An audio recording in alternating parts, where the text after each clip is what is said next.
Je m'appelle Thu Trinh Tran, j'ai 47 ans. Je travaille dans la communication, je suis vietnamienne.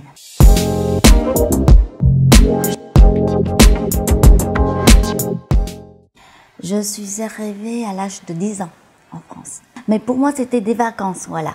Et dans ma tête, on reviendra au Vietnam dans quelques mois, dans quelques jours, dans quelques semaines. Au début, en fait, quand je suis arrivée à l'âge de 10 ans, je parlais aucun mot français. Donc c'était très difficile au début.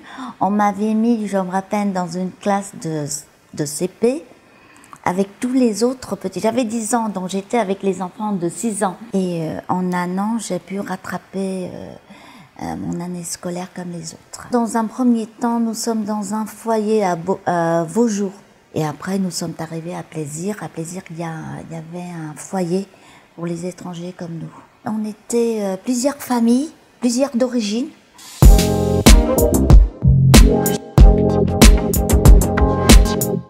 Je suis l'aînée de la maison. J'avais 10 ans et je parlais, malgré moi à l'époque, mieux que mes parents le français. J'amenais mes parents à faire le papier, tout ce qui est administratif. J'amenais ma mère à l'hôpital ou voir le médecin quand elle était enceinte, alors que je parlais mieux le français qu'elle, mais je connaissais rien du tout des problèmes d'adultes et des problèmes de santé, alors que dans le foyer où j'étais à Plaisir à l'époque, j'ai aidé maman, j'ai aidé les autres familles aussi à faire leurs papiers, à les amener pour toutes sortes de maladies que j'ai rien compris. On a du mal à tout. Pour aller chercher du pain, pour aller acheter des choses très quotidiennes à la maison. Je suis revenue avec une bouteille de vinaigre, croyais que c'était une bouteille de coca. Non, en fait, c'est parce que la couleur était la même. C'est drôle quand on raconte comme ça, mais à l'époque, c'était pas drôle du tout. J'ai galéré. J'avoue qu'à l'époque, j'ai galéré entre l'école et puis, on va dire, la traductrice, entre guillemets. Mais au fond, moi, j'étais bien contente de pouvoir les aider.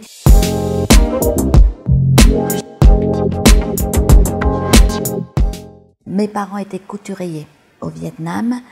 En France, à l'époque, on ne trouvait pas de travail. Et comme ils ne parlaient pas du tout français, mon père a accepté un premier travail manutentionnaire. Il a accepté faire un travail très lourd physiquement. C'est voir papa rentrer à la maison tous les soirs, usé. Il a eu 2 accidents, qu'il a perdu l'ouïe. Il a aussi cassé une partie de sa jambe. Si j'avais une baguette magique, je changerais ça. Abandonner le pays derrière, c'est très difficile.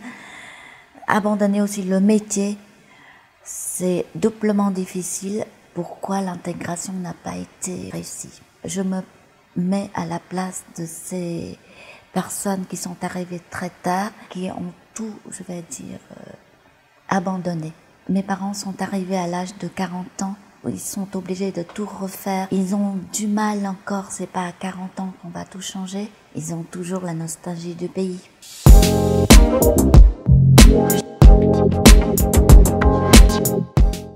Je la trouve traditionnelle, chère et à préserver. On essaie de préserver notre culture, mais on n'en fait jamais assez. Toujours avec cette crainte au ventre que plus tard, personne ne s'en souviendra de notre culture, surtout nos enfants. J'essaie d'enseigner la musique vietnamienne, traditionnelle vietnamienne, aux enfants vietnamiens. Ce qui nous manque, c'est les moyens et le temps. Il y a un 3e point très important, c'est insuffisant d'être tout seul. Donc nous sommes plusieurs, mais pas assez. On a beaucoup d'associations vietnamiennes à Paris, mais il faut qu'on soit solidaires et qu'on forme un grand groupe pour en faire quelque chose de meilleur. Je chante une forme de musique traditionnelle vietnamienne qui est en voie de disparition, le Dang Cat Thai Tử. Même dans le pays, il y a très peu de gens qui pratiquent ce genre de musique. J'ai créé une association en France pour la préserver. Chaque année, je donne des concerts à Paris pour rappeler les Vietnamiens que cette Dang Cat Thai Tử existe. Et en fait, expliquer, les faire revenir au pays. J'ai ouvert une école aussi pour ceux qui souhaitent d'apprendre à chanter. Je pense que à Paris, il y a des familles vietnamiennes qui souhaitent, qui ont le même rêve que moi, que leurs enfants s'en souviennent ou qui gardent la culture, notre origine.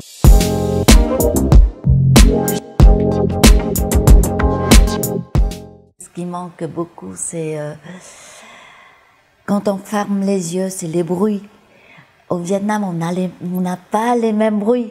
Il y a beaucoup de deux roues, donc on a beaucoup de bruit. Voilà, c'est ça qui me manque, l'ambiance, la chaleur, le son. Et puis il y a aussi je veux dire, un parfum propre. Je crois que c'est propre à notre cuisine.